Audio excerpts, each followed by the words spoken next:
appreciate you taking time out this weekend to celebrate me completing my law degree. I like to think that everyone in attendance knew of my desires to practice law, or maybe were acquainted with my incessant desire to debate or hold challenging conversation. I love it. Right, AKA I like to right, that's just nicer. I like to have challenging conversations. There you go. Oh yeah. So either way, I want to say thank you for coming. I want to middle this a little bit so it doesn't break up. You should come a little closer, baby. Right here? That's good? Okay. I hate to talk back to people. Tell them come in front of you. Okay. Thank you. See, that's what happens when you got the oldest cousin. She says you got to come in front of me. So anyway, I don't want to take up too much time. And I shouldn't say that because I have like 8 pages written, so we're going to just... You gotta understand that I write papers for a living. So, but this is like a really big moment for me. So that's why I wanted to write down my remarks. So if you would kindly just indulge me for a minute. Yeah, absolutely. I have been in school, and I did the math, for almost 30 years. So that's longer than some of us are living. Yeah. Tristan. That's longer than you. That's longer than my son. That's longer than Jamel. That's longer than my nephew. That's longer than Maya. It's a few of us. Delisha. Keelanda. Darian. I'm 29. Tiffany. Janiyah. And that's I did the math, it's 75% of my life. Right. So I've written hundreds of papers for myself, for others. And I really pride myself on being a good writer. But writing this speech was probably one of the most challenging speeches or work of arts that I've done. And mainly because, as I've been sharing with you, Nikki, when you write things down, you can actually see God. Mm-hmm. And you can see where your prayers have been going. That's right. Because we're so busy with our right nows of life. What are we going to eat? How can I make it feel? And we don't see where we started and where we are today. And we can't really fully appreciate how God has saved us and how God has attended to our needs and many of our wants. And more importantly, sometimes we can't see that God actually loves us. For me, my parents are the greatest people in the world. And that's to me. I mean, if you look at this event, and you look at, I don't know if anybody got a chance to look around and see all the details and how we did the napkins and the wines and just all the different things. These were all things that my mother envisioned, things that my father wanted.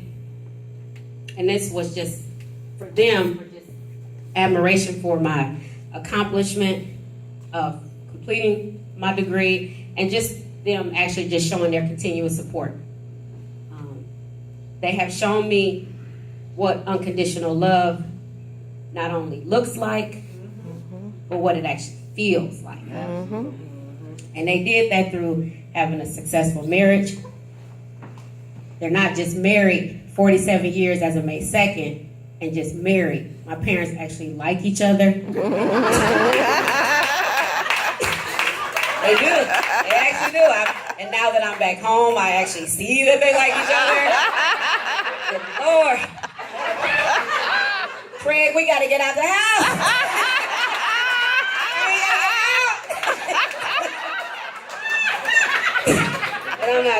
And I'm so serious.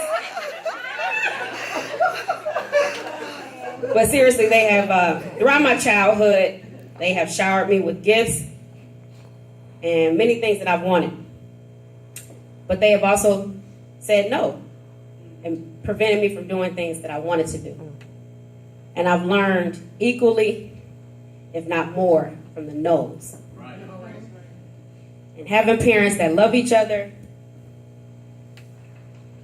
love their children, and more importantly, love and serve God is an awesome thing. Because as a child, I was blessed with the ability to trust and believe in my parents. And I respect what they say, and I do my best to follow their lead. All because they didn't say one thing and live their life in a totally different way. How my parents talk and present themselves in front of you is really all that I've seen. So I've learned the importance of a strong work ethic, the importance of teamwork, presenting yourselves at united front, compassion, compromising, parenting, just all the skills and tools that we need to survive in life. And in my mind, I'll never be able to repay them back. But as I've told and continue to teach my son Craig, and as I've shared with Janiyah, a child's job is not to repay their parents or treat the relationship as its quid pro quo. What a child needs to do is to live their life pleasing to God and to be happy. And so that's what I try to do. And as I look around in the crowd, I don't really just see familiar faces. What I see are private conversations people have shared with me, intimate conversations I've shared, good times I've experienced, laughter, even sadness, heartaches, and even plans that have been developed. I see people who have been promoted in their jobs, people who hold degrees, people who just bought new cars and have new homes. I just see a lot. And I'm thankful to everyone allowing me to be a part of your life. So, where do I start? Do I start with, like my brother said, at the age of, I tried to figure it out, but it was probably like 9 or 10, I just stated, I want to be a lawyer. And then when I was 12, my parents brought, at 12 we were living in Memphis, Tennessee. My parents brought, I believe it was a black female attorney to our home. And then I was 2 years more, 14, I actually worked in a law firm. And many of you guys know Hazel Washington. I worked for her for a summer. And if you know Hazel, I just worked for her for a summer.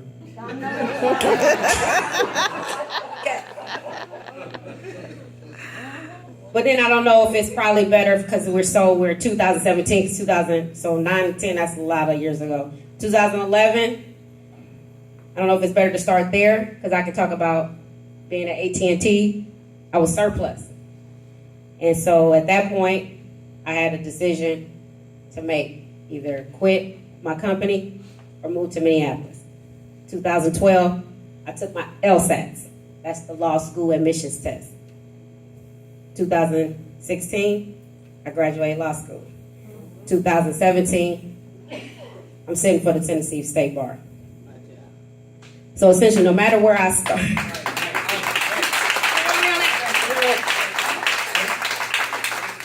essentially, know where I start, I do have a story to tell. Anyone who knows me knows Craig. I can't have a conversation without talking about Craig. I can't have a conversation without relating the conversation to Craig. And that could be in church. We could be talking about a business acquisition. I could be saying, well, Craig could probably help do something. Because he should. Because that's my baby. And one would think that I actually wasn't a person until he arrived. But that's not true. I actually excelled in basketball. Right. And I was actually able to take my skills and go to college and play basketball. But after 1 year of college, and probably just way too much fun.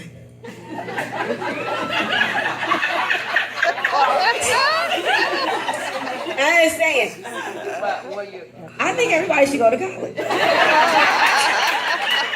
all right. Ain't nothing wrong with it. 1 year, solid year.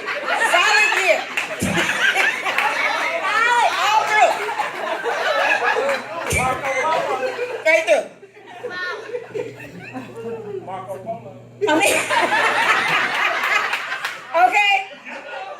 So after one solid year, God chose to, we're going to just say he repositioned me. So, of course, learning of that you're pregnant, I surely didn't think at the time that it was a repositioning thing. All I was really concerned of was just my parents were just, they're going to kill me.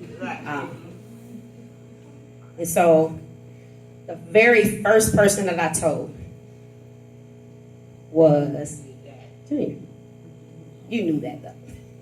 Very first person I told. As we learned, I have 2 brothers and 1 sister. Each of my siblings, if you have a lot of siblings, everyone serves a different purpose in your life. For me, my oldest brother, I just want to take a moment. He's junior, but for whatever reason, he decided when he was, 35, to start calling yourself J-Mos? And I think that's crazy. So I call him Junior. I tried to call you J-Mos. But anyway, I just think that's important. Because that's crazy. Who does that? That's crazy to me. But anyway, that's Junior. That's Junior. Lord, that's Junior. Sidebar. But for me, what he's been for me in my life, he's always been my advisor. And he actually still is. For he and I, we share a lot in common. And we've gone through a lot together. He's taught me how to ride a bike.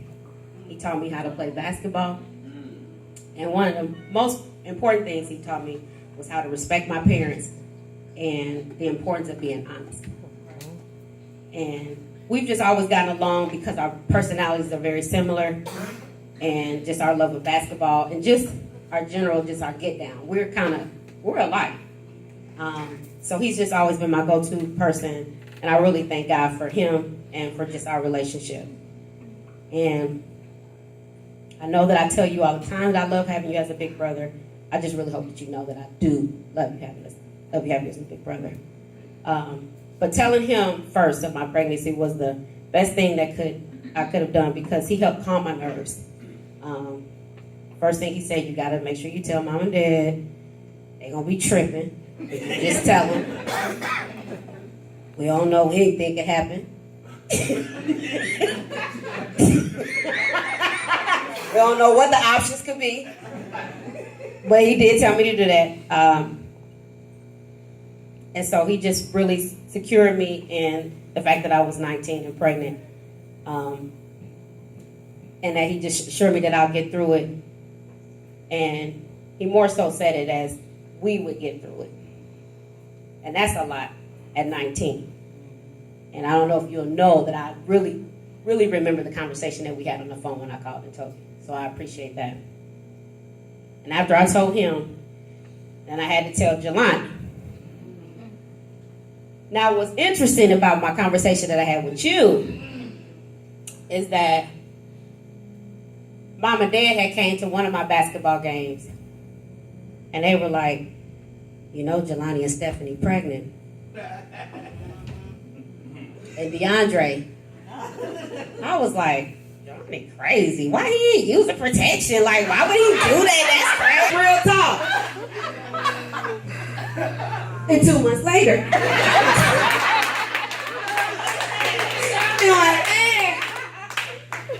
I was pregnant. And no, people that know my brother know that he's dear. He's real sensitive. If you heard his remarks today, he really he's always spoke that way. He's prophetic. I don't know if that's the right word. I'm willing to make up words.